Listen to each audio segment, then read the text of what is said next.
الهدافين ما انتهى، متعادلين ناصر مختار. يعطيك العافية مختار. طبعا ما حنتكلم عن المباراة بداية.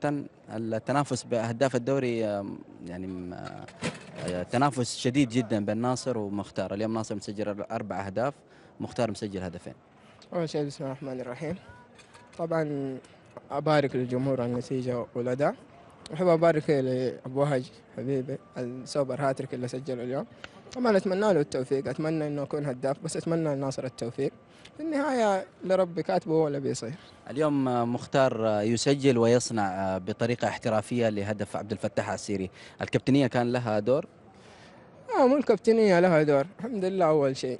يعني كله بفضل الله ثم بفضل زملاء اللاعبين.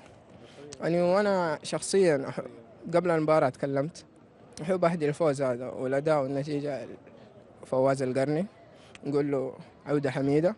وأحب أهدي الفوز هذا برضو والنتيجة لأحمد عسيري وأعزيه بوفاة عمه. أخيرا مختار، ايش سبب الكابتنية اليوم؟ أول مباراة لمختار فلاتة قائد للفريق. والله اختيار المدرب، طبعا أنا الشيبة في الفريق عشان كذا. كم عمرك مختار؟ لا تحرجني. الشيبة في الفريق أكيد. إن شاء الله. يعطيك العافية مختار. الله يعافيك حبيبي. شكرا.